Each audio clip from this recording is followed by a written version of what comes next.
Deus é bom e tem um bom plano.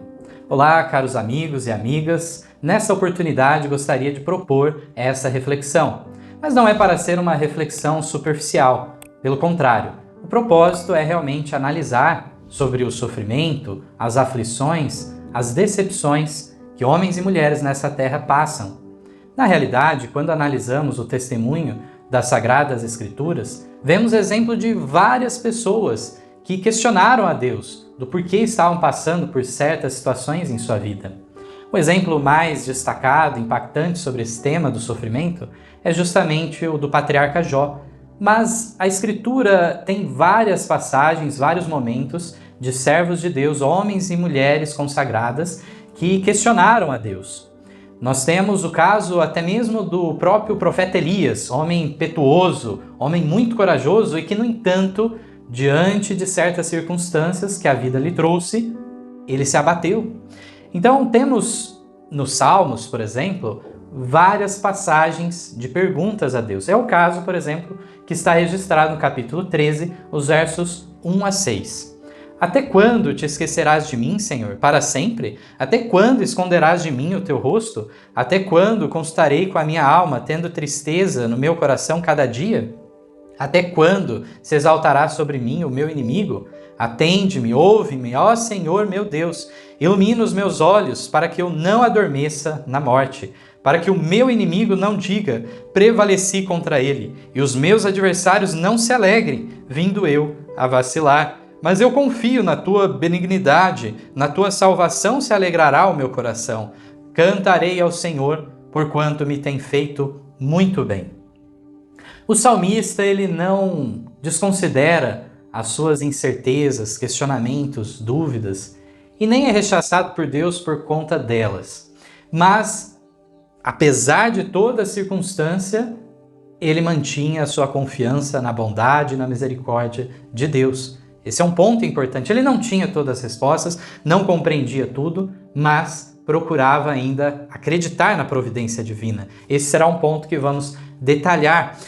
Em Abacuque, o profeta, então, no capítulo 3, verso 17 e 18, declara: porque ainda que a figueira não floresça, nem haja fruto na vide, ainda que decepcione o produto da oliveira, e os campos não produzam mantimento, ainda que as ovelhas da malhada sejam arrebatadas, e nos currais não haja gado, todavia eu me alegrarei no Senhor, exultarei no Deus da minha salvação. Como se alegrar, exultar, regozijar-se diante, então, do sofrimento, da adversidade no seu grau mais intenso. Aqui, então, nós vemos várias situações em que não deveriam nos separar, nada nos deve separar do amor de Deus. Paulo destaca sobre isso. Mas ainda o apóstolo Pedro, na sua primeira carta, no capítulo 4, verso 12, declara: amados, não estranheis a ardente prova que vem sobre vós para vos tentar, como se coisa estranha vos acontecesse. Não é o estranho, é o normal, que venha a ardente prova. Haverá a situação de tentações sobrevirem sobre nós, mas mesmo assim poderemos, através de passar por essas tentações, aflições, calamidades e se fortalecer diante delas. 1 Tessalonicenses capítulo 5, 18, Paulo nos declara: em tudo dai graças, porque esta é a vontade de Deus em Cristo Jesus para convosco. Apesar dessa ordem de em tudo dar graças, é muito fácil falar, mas praticar isso não é tão simples. Em Romanos, no capítulo 8, os versos 24 a 28, Paulo também desenvolve um raciocínio interessante. Porque em esperança fomos salvos. Ora, a esperança que se vê não é esperança, porque o que alguém vê, como esperará? Mas se esperamos o que não vemos, com paciência o esperamos. E da mesma maneira também o Espírito ajuda as nossas fraquezas, porque não sabemos o que havemos de pedir como convém, mas o mesmo Espírito intercede por nós com gemidos inexprimíveis. E aquele que examina os corações sabe qual é a intenção do Espírito. E é ele que, segundo Deus, intercede pelos santos. E sabemos que todas as coisas contribuem juntamente para o bem daqueles que amam a Deus, daqueles que são chamados segundo o seu propósito. Devemos ler todas essas passagens e, no entanto, reconhecer que não é fácil colocar isso em prática. É muito fácil ler, entender o conceito, mas aqui está nos falando então que a esperança não é algo que se vê. É algo então que você está no aguardo pacientemente para então receber a recompensa, aquele galardão. Então uma pessoa ela se esforça no seu trabalho para por fim angariar recursos através daquele esforço. Ela está aguardando aquele resultado final realmente. Mas o que fazer durante o processo, antes que venha essa recompensa? Será que a pessoa deve tornar aquele trabalho mais angustiante, excruciante? Ou ela pode tirar bom proveito desses momentos também e chegar ao final daquela trajetória em melhor condição e mais fortalecido para os desafios que virão adiante? Então são essas reflexões que devemos fazer e pensar aqui no que o apóstolo Paulo nos fala sobre o papel do Espírito Santo em nossa mente, em nossa consciência e extraindo de melhor o que tem de melhor em nós. Nós sabemos que o nosso coração ele é inclinado para o mal, inclinado para o pecado. Ele não está bem disposto em fazer a vontade de Deus, fazer o bem, fazer o que é certo, direito, verdadeiro. Mas, no entanto, é possível sim, através da intercessão do Espírito Santo em nossos corações, que possamos produzir sim boas obras, através então desse auxílio divino, a graça implantada em nosso coração.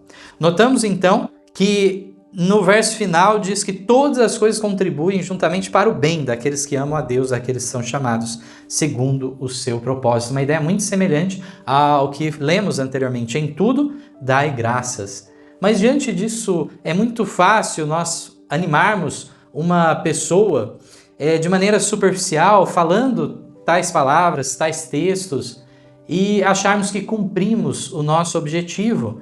Para uma pessoa que está enlutada, uma pessoa que está deprimida, uma pessoa que está cansada da vida, das tribulações que sobrevieram sobre ela, sobre seus familiares, amigos. Portanto, quando nós vemos na realidade esses fatos acontecerem, devemos muitas vezes chorar junto com essas pessoas, sofrer junto com elas. E não basta respostas prontas, porque existe um campo muito grande, desconhecido de nós, que devemos reconhecer que não compreendemos muitas coisas. Mas gostaria de propor ainda um pouco mais de reflexão nessa oportunidade, agora trazendo algumas passagens de diversos livros. A primeira, então, nos diz assim: a águia dos Alpes é algumas vezes derrubada pela tempestade nos estreitos desfiladeiros das montanhas. A essa poderosa ave das florestas rodeiam nuvens tempestuosas, cujas negras massas a separam dos píncaros batidos de sol em que ela estabeleceu o lar. Parecem infrutíferos seus esforços para escapar. Bate aqui e acolá, açoitando o ar com as fortes asas e despertando com seus guinchos ecos nas montanhas. Finalmente, com uma nota de triunfo, arremessa-se para cima e, cortando as nuvens, de novo se acha na clara luz solar, com a escuridão e tempestade muito abaixo. Igualmente, nos podemos achar rodeados de dificuldades, desânimo e trevas. Cercam-nos falsidade, calamidades e injustiças. Há nuvens que não podemos dissipar. Batemo-nos em vão com as circunstâncias. Há um meio de salvamento, é apenas um. Cerração e neblina cercam a terra. Para além das nuvens resplandece a luz de Deus. Para a luz de sua presença podemos ascender com as asas da fé. Aqui nos é trazida a importância da fé, através dessa bela ilustração da águia dos Alpes. Mas o que é fé? Muitos reduzem a fé a um mero assentimento, uma mera crença intelectual. E dessa maneira reduzem drasticamente o sentido que realmente a palavra fé quer nos trazer. Fé é confiança, é fidelidade para com Deus. De fato, semelhante ao que lemos sobre a esperança, e há uma correlação muito grande, essa crença, mas não só crença, mas essa confiança implícita na providência divina. Isso deve caber a nós. Esta fé que nos faz sair dessas dificuldades, desânimos, trevas. A águia diante daquele vento parece que todo esforço, toda batida de asa vai ser infrutífera, mas ela continua e continua até realmente conseguir romper com essa barreira e avançar. e ela alcança então a vitória. Mas aqui nós vemos que diante das circunstâncias, quando batemos uma vez e outra e falamos, vou desistir, já tentei o suficiente. Será que tentou mesmo? A vitória ela é alcançada através das dificuldades. Certamente nessa vida não haverão vitórias fáceis. Mas o que acontece nesse cenário? Acontece o desfrute depois de ter alcançado essa vitória. É algo então que trará ânimo para o próximo desafio. Sim, haverá outro. Deste lado da eternidade, teremos uma barreira após a outra para ser derrubada, transposta, mas não devemos desanimar, porque como já lemos anteriormente, não estamos abandonados ao léu. Não fomos abandonados por um Deus Criador, mas temos solicitude total da parte de Deus. Temos aqui então nessa parte, essa análise, como falamos, da fé. Mas indo mais adiante sobre todo esse propósito, em outra passagem nos é dito o seguinte: temos aprendido, no meio de sombrias providências, que não é sábio seguir a própria vontade ou caminho, e não considerar e refletir sobre a fidelidade divina. Aflições são frequentemente misericórdias disfarçadas. Não sabemos o que seríamos sem elas. Quando Deus, em sua misteriosa providência, impede todos nossos acariciados planos e recebemos tristeza no lugar de alegria, devemos nos curvar em submissão e dizer: seja feita a tua vontade, ó Deus. Precisamos alimentar uma calma e devota confiança naquele que nos ama e que deu sua vida por nós. Deus já revelou muito amor pela raça humana, caída, perdida, rebelde. Quando éramos inimigos de Deus, Ele veio e morreu por nós, nos resgatou sem querermos, sem termos apelado por isso. Ele deu o primeiro passo e nós amamos a Ele porque Ele nos amou primeiro. O seu amor nos atrai, a sua santidade deve nos atrair também. Vemos aqui que diante da providência divina, sabemos que nem sempre a nossa vontade, o nosso querer deve prevalecer. Devemos acreditar o quê? Na fidelidade divina. A fé, a confiança que falamos, é cremos que Deus é fiel. Ele não é duas caras, Ele não fala uma coisa para nós e age de outra forma. Ele então mostra a sua justiça, a sua fidelidade a nós e Ele nos desafia a provar, inclusive. Provai e vede que o Senhor é bom. Portanto, aqui, uma frase que é memorável realmente nesse texto diz: aflições são frequentemente misericórdias disfarçadas. Quer dizer que toda aflição tem esse propósito e foi designada por Deus? Não. Existem dificuldades, aflições que nós nos colocamos nesse terreno sem necessidade alguma. Nos afligimos à toa, sem ser esse o propósito de Deus. Mas Deus, Ele é especialista, mesmo nesses casos, em reverter ainda essas dificuldades em bênçãos para as nossas vidas. Mas frequentemente, aflições são sim misericórdias disfarçadas e não sabemos o que seríamos sem elas. Do que está falando aqui? Do desenvolvimento de um caráter resistente, forte. Então Deus, prevendo certas coisas futuras, Ele muitas vezes nos prepara antes para tais coisas.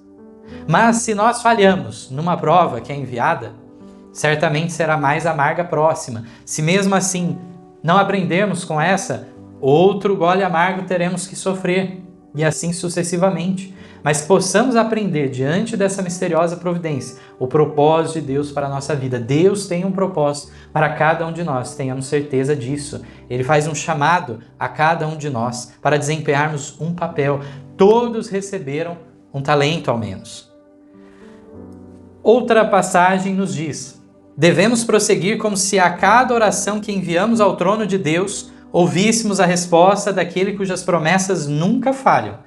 Mesmo quando deprimidos pela tristeza, é nosso privilégio entoarmos melodias a Deus no coração.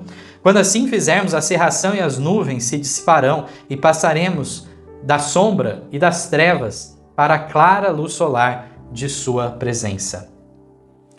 Vejamos que aquele ditado, quem canta os males espanta, tem muito de verdade.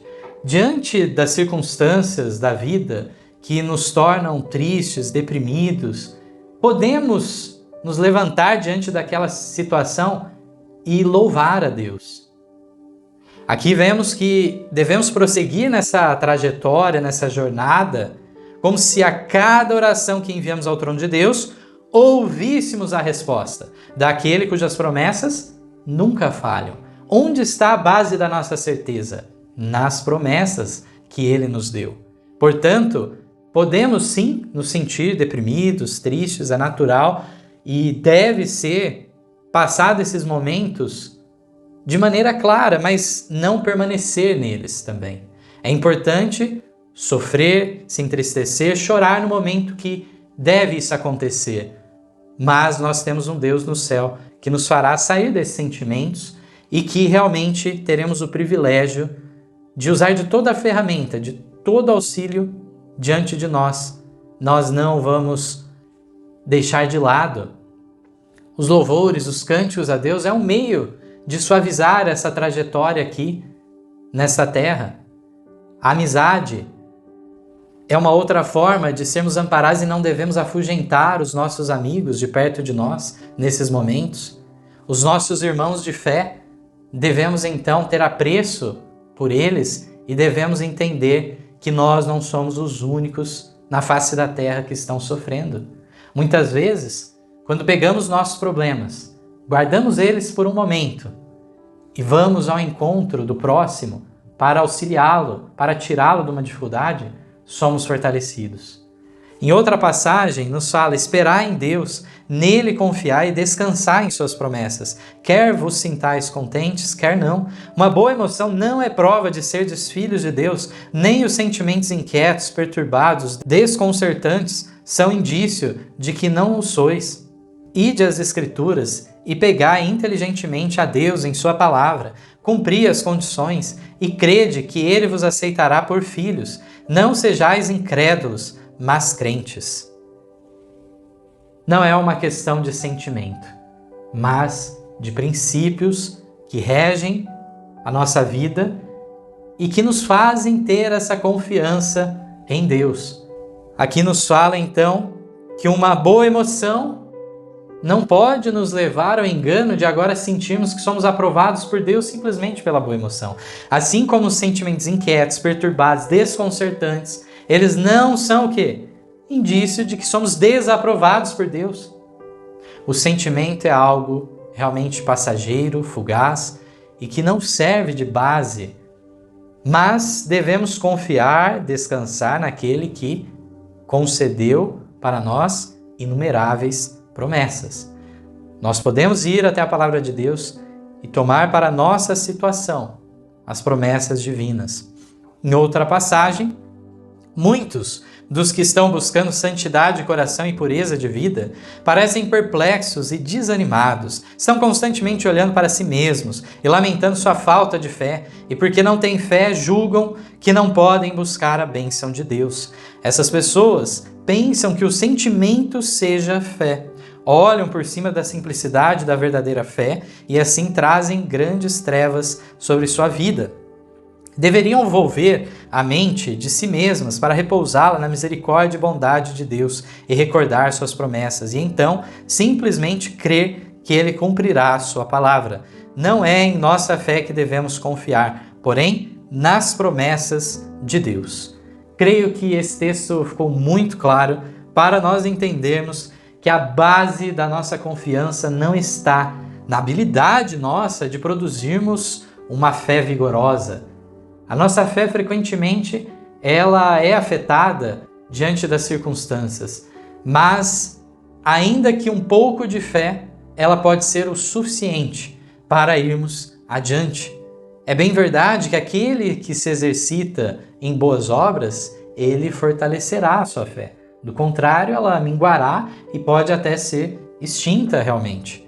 Nós vemos que não devemos olhar para nós mesmos, não podemos olhar para os nossos méritos de maneira alguma, mas a fé que nós depositamos é em Deus. Ele é fiel, nós não temos nada do que nos orgulharmos.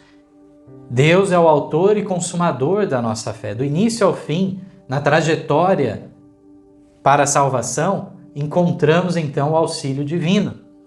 Devemos cooperar e corresponder à graça divina, mas do início ao fim contamos com o auxílio do alto. Por fim, uma última passagem. Na experiência de todos surgem ocasiões de profundo desapontamento e extremo desencorajamento. Dias em que só predomina a tristeza. E é difícil crer que Deus é ainda o bondoso benfeitor de seus filhos na terra. Dias em que o dissabor mortifica a alma, de maneira que a morte pareça preferível à vida. É então que muitos perdem sua confiança em Deus e são levados à escravidão da dúvida, ao cativeiro da incredulidade. Pudéssemos, em tais ocasiões, discernir com intuição espiritual o significado das providências de Deus, veríamos anjos procurando salvar-nos de nós mesmos, esforçando-se por firmar nossos pés num fundamento mais firme que os montes eternos, e nova fé, nova vida jorrariam para dentro do ser. Na experiência de todos, surgem ocasiões de profundo desapontamento e extremo desencorajamento. Não estamos falando da experiência do incrédulo, não estamos falando do crente carnal, do cristão fraco, mas na experiência de todos surgem ocasiões de desencorajamento, de ficarmos nessa situação de desapontamento diante de uma condição que parece para nós inexplicável. Nesses momentos pode vir como uma inundação sobre nós a tristeza. Aqui nos fala que nesses momentos é difícil crer que Deus é o quê? Bom. A proposta dessa reflexão foi o quê? Que Deus é bom. Só que mais do que isso, mais do que anunciar esse atributo dentro de tantos, que Deus é amor, que Deus é santo, que Deus é belo, que Deus é verdadeiro, que Deus então é bom, mas que Ele tem um bom plano.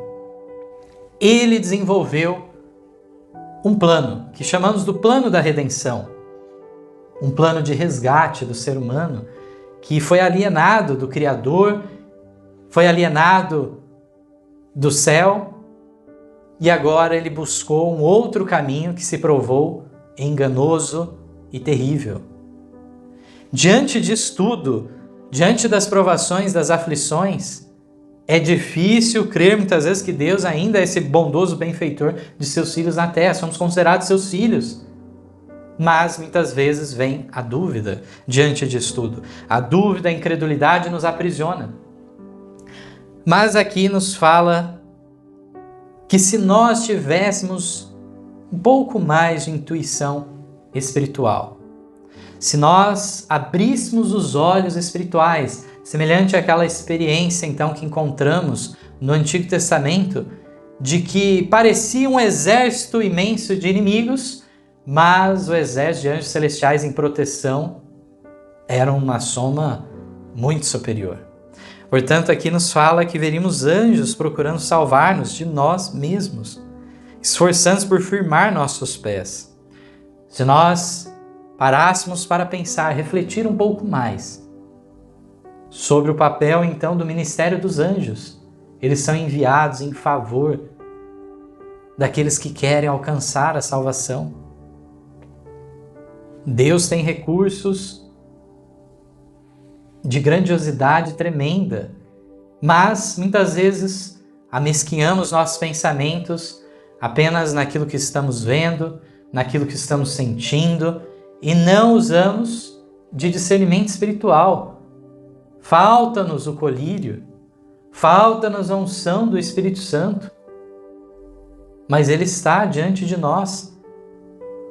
Ele está agindo continuamente em nossa mente, em nossa consciência. Podemos assim ter um pouco de noção de que não estamos abandonados e solitários nesta vida. Mas eu gostaria de ir além. Além de Deus e os seus anjos, que estão em nosso favor, frequentemente ignoramos o raio da nossa influência sobre as pessoas. A influência seja para o mal ou para o bem que desempenhamos sobre todos. Frequentemente, não imaginamos tantas e tantas pessoas que oram por nós, Pessoas, então, que podemos achar que estão indiferentes, pessoas que, olha, não lembram de mim de forma alguma, eu sou alguém ignorado e abandonado por todo ser humano.